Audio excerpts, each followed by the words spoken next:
Dooby dooby doo, dooby dooby, dooby dooby doo. Dear Hadar Noiberg is your name? Hadar. Hadar. We are now at Michiko Studios in Times Square. Thank you very much for coming all the way from Israel, right? Yeah, Israel in Brooklyn.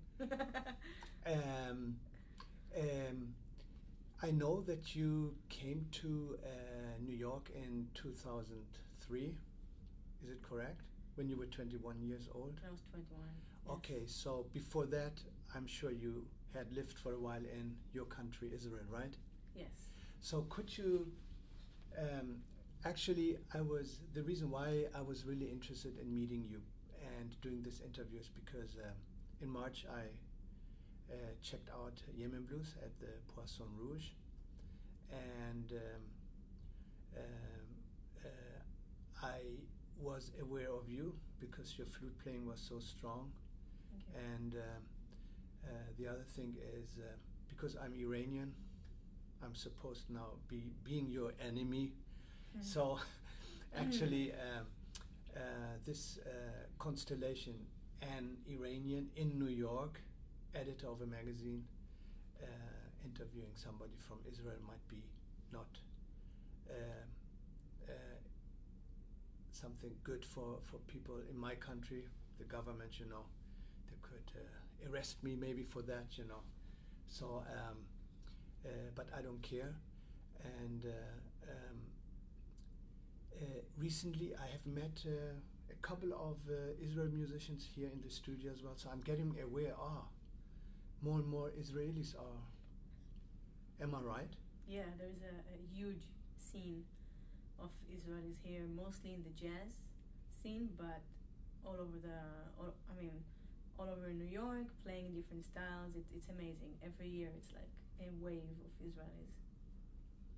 And so tell me, where were you born?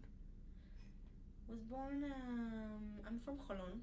Holon is a nice town close to Tel Aviv. Okay. It's like the Brooklyn of Israel. Yes.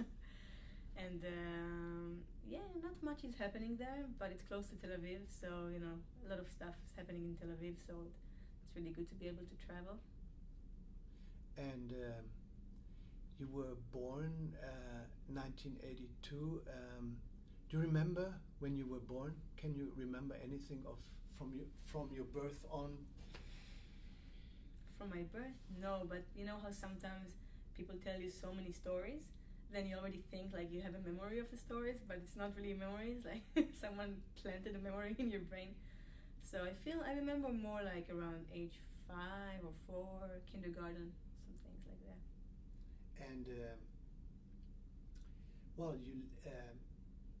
Israel is something special. I think you agree, even as an Israeli. I mean, it's a country which has been going every day through a very tough life, I would say, compared to other countries, because of the political situation. So how do you feel about your country now? Because now you're outside of Israel, right? Yeah. And you have, I could imagine you have a different outlook towards your country now compared to when you were there. Yeah, definitely. And how do you feel now about your own country from New York, from Brooklyn? Do you feel that something has changed in your attitude to your country? Do you love it more, or do you doubt about things you were told at that time when you were in Israel? How do you feel about it? Definitely things have changed in me. I feel that it was it's much easier for me now to be a bit more objective, so to speak, and just to look at things and think to myself, do I agree with that? What do I think? Because when you're there, on one hand, like you said, every day things are happening and you hear stuff in the news and you become numb. At some point it's like you open the paper, you see death, death, death. Oh, what am I going to do today? It's like it becomes like kind of a part of the routine. And also I feel you get a one-sided picture when you live in Israel about what is happening. you're being fed by the news or by what you study in history classes or by just being surrounded by people that are Israelis, and you think that you're the only one who lives in this country. And maybe I'm exaggerating, but that's how I think I felt. Like I wasn't aware so much. And actually, when I left to New York and started talking about those things with my fellow Israelis here, and started to play music with some people that are from Lebanon or from Jordan and from Syria, and talked with them about those things, and it does give me a different picture, especially when diversity in New York is amazing, because you can really just listen to other people's opinions and open your mind. It's something I really love about New York. So on one hand, I love my country more because I can miss it because I'm not in it. So we'll talk about it later, but that's what made me do the record with that specific music. On the other hand, I definitely see where I think Israel is making mistakes, or I can be much more critical of Israel and what is happening now. Right, and you're a woman, right? Yes, last time I checked. How does it feel? I mean, being a female musician, being a woman in Israel, compared to the male counterpart. Like here in New York, somehow we could say women and men are equal. A woman can say the same things like a man could say, even can work, can make money, this and that.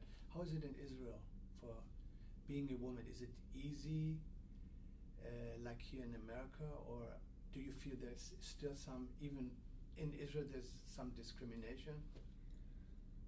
I actually feel there's some discrimination here too. So I would, I would love to speak. I have strong opinions about how it is to be a female musician,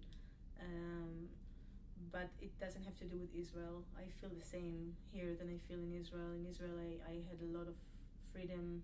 I still have a lot of freedom. I go back there and I feel that actually sometimes people are surprised that, because also flute is an instrument that's being affiliated with being nice, and oh yeah, a woman is playing the flute, it's very nice. I've been kind of battling that image my whole life so far, musical life, because I think a woman can kick ass musically, and a flute is a kick-ass instrument, and that's a part of, my agenda. And so I like it on stage when people look at me. One thing I get in Israel more than I get here is that I am Ashkenazi, which means like my grandparents are European descent, and I play Middle Eastern music, and I'm influenced by it. And people in Israel, people here, they like, oh, you're Israeli, you're Middle Eastern. But in Israel, they more see like the divisions. So I get sometimes people are like, but you're Ashkenazi, what are you doing playing this music? Like I can see the surprise. Is Ashkenazi Arabic? No, Ashkenazi is actually Jews that migrated from Europe. So it's Germany. In my case, it's mostly Germany. My mom speaks fluent German, and she grew up in a German home, and definitely not Arabic, and from both sides.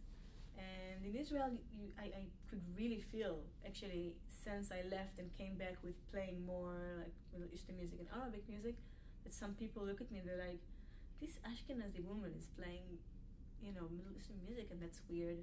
And I like it. I think, okay, let them think it's weird, it's fine by me.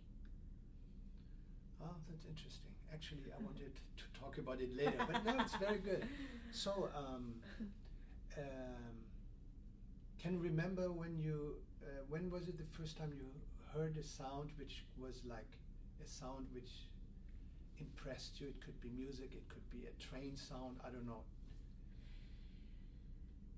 In my childhood? Yeah, because you're a musician, so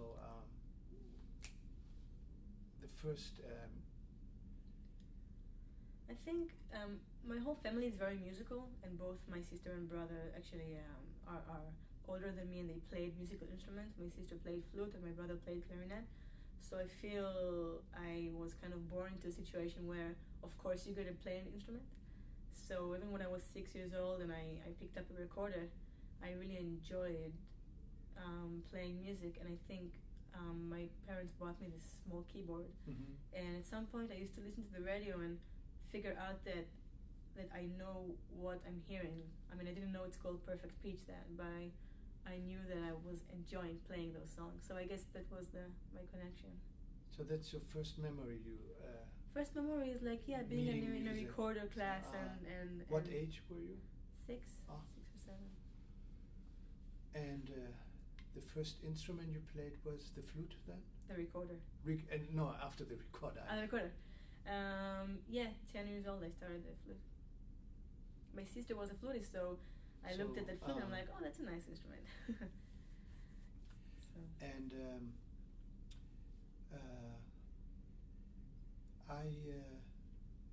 do you play also other instruments? I play bass. Oh, really? Not double bass, electric bass. Yes. It was like my love since high school.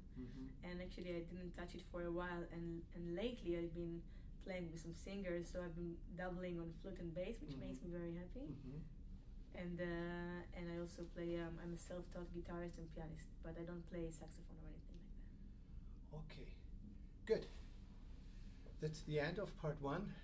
Let's go later to part 2.